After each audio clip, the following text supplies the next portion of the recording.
महाराष्ट्रातील तमाम बांधवांना माझी कळकळीची विनंती आहे, ही जी गुंडागर्दी आणि ही जी दादागिरी चाललेली आहे बाबासाहेबांच्या नावाखाली, हे बंद करा, हे बंद करा. आत्ता मी 10 मिनिटापूर्वी एक रेकॉर्डिंग ऐकली, त्याच्यावर आदरणीय सुकुमार कांबळे साहेबांना डायरेक्ट फोनवर धमकी आहे, भविष्यात तुम्हाला भोगावं लागेल. का भोगावं लागेल?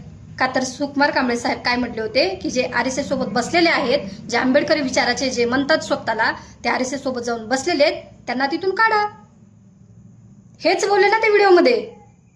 एवढं ते तुम्हाला का कशासाठी झोंबायले? ते तुम्ही डायरेक्ट फोन करून म्हणायला लागलात भविष्यात भोगावं लागेल. आतापर्यंत त्यांनी बाबासाहेब शिकवले, बौद्ध धर्म शिकवला, त्या रक्ताचं पाणी पाणी करून त्यांनी आतापर्यंत तुम्हाला हे सगळं शिकवलं. शेवटी त्यांच्या पदरात काय पडलं? ह्याच्यापेक्षा जास्त अजून काय भोगावं लागेल? हा, एवढं सगळं करून समाजासाठी एवढं झटून शेवटी तुम्ही एडिटिंग त्यांची RSS सोबत करायला लागलात, तुम्ही RSS सोबत जोडायला लागलात आणि वरून त्यांनाच दावणीला बांधलेले म्हणायला लागलात. म्हणजे चोर ती चोरण उलट म्हणजे शिरजोर.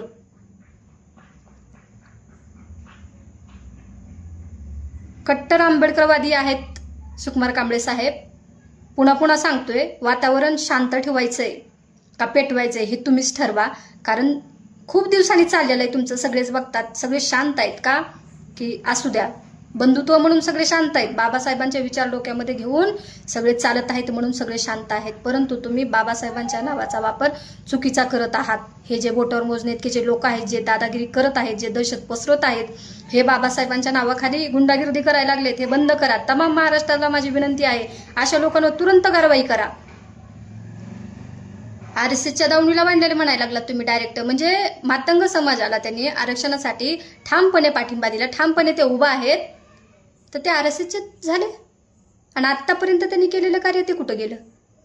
म्हणजे तुम्हाला बौद्ध धर्म शिकवला, तुम्हाला बाबासाहेब शिकवले, बुद्धम चरणम गच्छामी. आदरणीय सुकुमार कांबळे साहेब म्हणतात की बौद्ध धर्म जातीनं स्वीकारला त्याला बौद्ध धर्म म्हणत नाहीत, जो बुद्धीनं स्वीकारला जातो तो बौद्ध धर्म असतो. हे बोटावर मोजणे इतके लोक दादागिरी करायला ना, हे यांच्या डोक्यात भुस्सा भरलाय, तो भुस्सा काढा. तुमच्या अशा भुस्सानं ना हे बंधुत्व, ही समानता नष्ट करण्याचा प्रयत्न करू नका. कायद्याचा धाक आहे का नाही? काय डायरेक्ट तुम्ही नेत्याला फोन करून म्हणताय हा तुम्हाला भविष्यात भोगावं लागेल. काय भोगावं लागेल? काय भोगावं लागेल?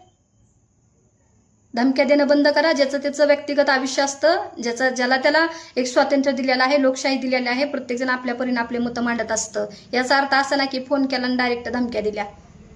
वैचारिक पद्धतीने लढा ना, तुम्हाला अडचण आहे ना, त्यांच्या काही निर्णयाची जर तुम्हाला वाटतंय चुकीचं आहे तर तुम्ही वैचारिक लढा ना. ही धमक्या देणं म्हणजे काय?